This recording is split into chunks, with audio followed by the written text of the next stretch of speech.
我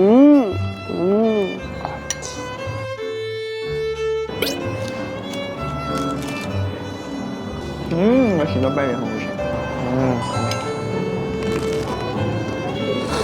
有冇諗過其實你唔係水腫？我係水腫啊！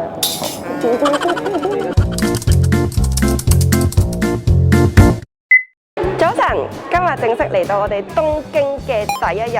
我哋而家首先第一件事咧，就係要去換咗我哋呢幾日喺東京要用嘅 pass 先。咁我哋因為今次呢一張 pass 咧係地下鐵嘅 pass 啦，咁所以我哋就喺東京地鐵站嘅任何一個閘口咧，都會有呢一啲售票機。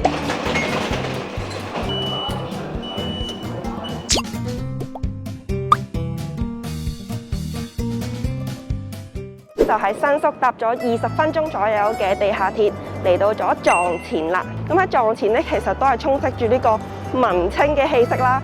喺一帶咧都會有好多呢啲小型嘅 cafe 啊、文具啊、小雜貨嘅鋪頭咯。咁而家我哋第一站咧就會去一間 cafe 先嘅。好靚嘅呢間鋪頭，每一個 corner 咧都好有設計感咯。因為呢間 cafe 咧，其實係開喺一間民宿裏邊，其實係民宿嚟嘅呢一度。咁所以呢一度咧有好多唔同國籍嘅人咯，有外國人啦、韓國人啦等等，應該係喺度住嘅，跟住喺呢一個位度食早餐咁樣咯，好 chill 喎佢哋。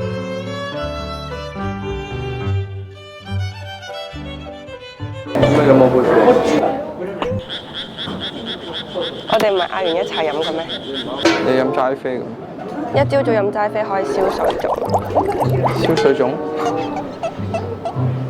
有冇諗過其實你唔係水腫？我係水腫啊！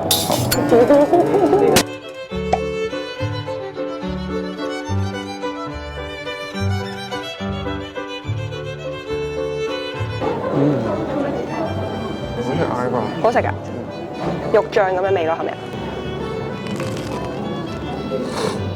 都好似食落有啲辣辣地咁嘅。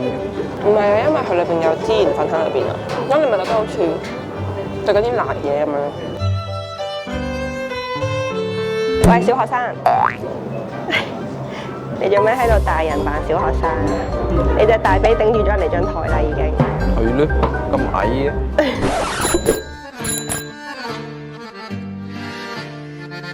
鋪頭係朝頭早8點鐘開啦，賣到賣完就會閂鋪㗎啦。好香啊，好香麵包味啊！全部都係muffin。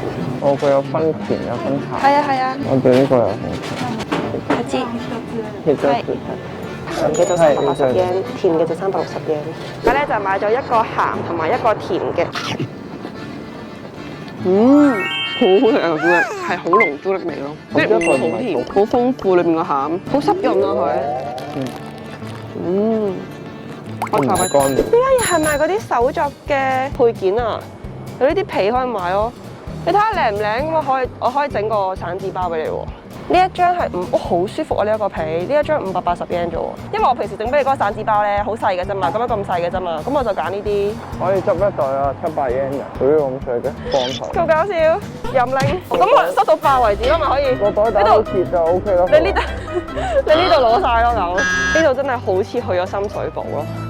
帆布藍又有呢啲衫啊，呢啲袋啊掛晒出邊咯。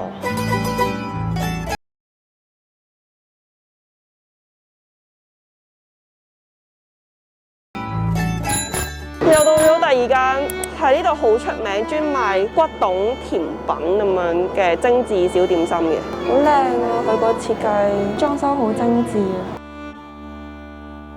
個一番美味しい。Which one you would recommend? My favorite. Your favorite dish? Oh. Okay. Whisky latte。哦，whisky latte。Okay, thank you。我哋而家咧入咗嚟呢一間契茶半月，我一開頭咧以為佢只係外賣店咯，原來佢係有得上第2層，係一間吧同 cafe crossover 咗嘅概念咯。因為我哋嗰啲特色飲品咧，全部都係有 whisky 嘅成分咯。我就嗌咗杯蜜糖 whisky 嘅 latte， 跟住你嗌咗 whisky 嘅 espresso。呢間鋪頭好靜啦，個環境係好復古、好古典咁樣咯。好似係啲古董咁樣嘅感覺，啲店員全部都係男仔啦，好似牛郎。士多啤梨朱古力泡芙啊，面頭有啲朱古力脆脆咁樣嘅面咯，好似嚟咗一間酒吧咁咯。我呢杯係 Honey whisky 係嗌嘅多。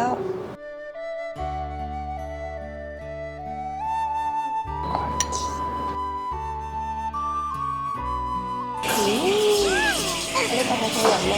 我呢個都好飲。佢呢個好好飲，呢個真係。你唔覺得係飲緊酒，但係有一陣 whisky 嘅香氣喺度咯？係啦，好好飲啊！你呢個，你呢個出色過嗰個係啊。你嗰個蜜糖好香，吊起到個味。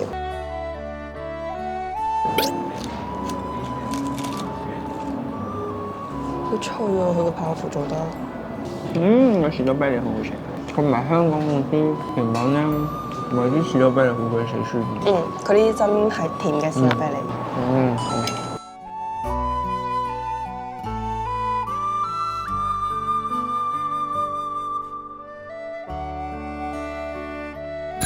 咁我哋而家咧就喺撞前感受完文青嘅氣息啦，食咗2間咖啡，又買咗鬆餅，又行咗家私店，又行咗啲小雜貨店。咁我哋而家咧就搭一個站去到淺草，想行一間專賣啲瓷器啊、碗碗碟碟啊咁樣嘅。日本已經恢復翻啦，大家無懼呢個疫情。途經呢個雷門寺，好多人啊！今日平日兩邊都好多人啊，飛花大陸咁樣咯，好多人啊，得人驚。由淺草地就行咗15分鐘左右，就嚟到呢一條玩具街。咁我想行嘅呢一間鋪頭咧，亦都係喺玩具街入邊嘅。好靚啊！呢個杯，哇！呢啲杯都好靚啊！其實係聚集咗好多唔同嘅陶瓷設計師做嘅作品啊！呢一間鋪頭係。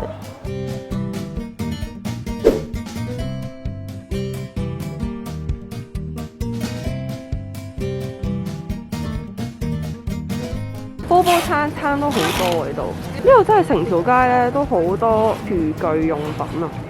師奶會喺呢度瘋狂。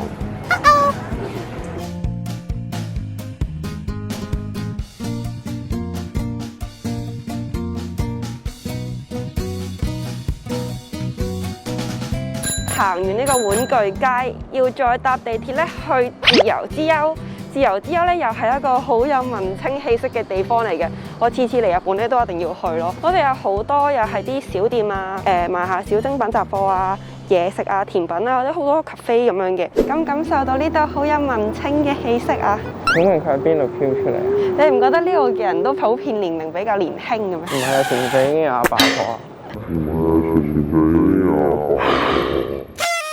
我哋而家第一間就去咗睇呢一個嚟自沖繩嘅玩具店。我唔記得咗星期2係休息啊！呢間鋪頭。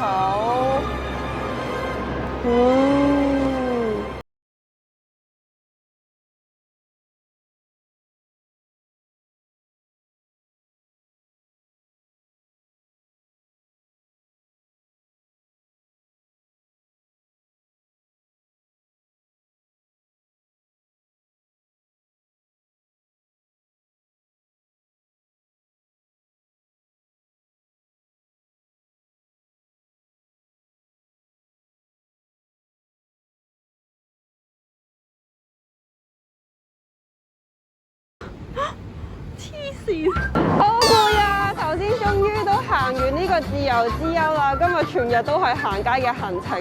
一朝早又行咗撞前，跟住又行咗淺草，然後頭先又再行埋自由之丘。依家咧，我哋就翻咗嚟喺我哋酒店附近食一間都好出名嘅拉麵店啦，叫做金色不如歸嘅。佢喺大啤 logo 咧都有3.9分嘅，亦都係拉麵嘅百名店。有百名店。係啊，咁見佢咁近我哋嘅酒店，就冇理由唔試啊嘛。佢開6點半嘅，唔知我哋而家去到使唔使排隊咧？而家6點50。金色不如歸咧喺香港亦都有開到分店咯，不過香港嗰間我係冇食過嘅，唔知同唔同嘅咧。新宿御苑站行過嚟咧，大概係2分鐘左右嘅啫，唔係好使排隊喎。嚟到嘅時候，前面得3個人，仲要係外國人嚟嘅。2015同2016年都係米芝蓮1星。咁點解呢6年冇嘅？哦，原來2017、2018都有。呢間金色不如歸嘅規矩咧，又更加嚴密，唔可以影入面嘅廚房同埋任何店員，但係你嗰張 menu 同埋你自己嗰碗麵食咧就可以影相嘅。呢一間拉麵咧係出名食呢個真雕拉麵啊！食飽啦，而家我覺得2碗平均都偏鹹嘅。好鹹嗰啲我都覺得鹹 over 咗嘅鹹，即係我一開頭以為醬油，因為我少食醬油啦，我心諗唔係佢個醬油特別濃，所以鹹啲咧咁唔係喎，越食越覺得真係鹹喎，唔係濃嘅醬油味咁簡單，味道上佢係 OK 嘅，真啲同埋蜆肉去熬嗰個湯，然之後再加埋塊鴨肉，我覺得個配搭幾好，但係相對佢嗰碗咧，我覺得佢嗰碗真係冇。蜆加埋黑松露呢個配搭好唔好？我自己就覺得 O K，因為我自己本身中意黑松露嘅，但係佢就覺得個黑松露搭埋落去咧，好似蓋過晒成個湯底嘅味道，淨係食得出黑松露味，就食唔到有其他海鮮嘅味咯。我中意佢哋嘅麵條咯，即係佢哋嘅麵條食落去咧係彈牙嘅，就算佢係幼嘅直身麵咧，都係一咬落去係驚喜嘅咯，會有個彈嘅感覺喺度咯。佢嘅叉燒都唔錯，肥瘦係適中啦，一啲都唔係咯，係好香嘅豬肉味嘅。雖然佢就唔係話好濃味啊。呢一間店咧，佢哋用嘅葱咧係用京都嚟嘅9條葱啊，賣點嚟嘅喎應該係。中意食葱嘅人咪會覺得係咪？咁我都中意食葱嘅。整體係 O K 嘅，都值得嚟 encore 嘅，同埋個重點係唔同我想排到。係啦，呢個先係重點，係喺呢個味道，佢又話係百名店，加上唔算點西排嘅咧，我覺得值得嚟試一試。但係希望個師傅唔好食到咁重。唔知啊，唔知係咪真係因為重手咗，定係本身就係咁樣？我唔知，我覺得係佢重手咗。好啦，咁我哋而家咧食完，其實我就唔係好飽嘅。哇！我想再周圍去，我想食餃子。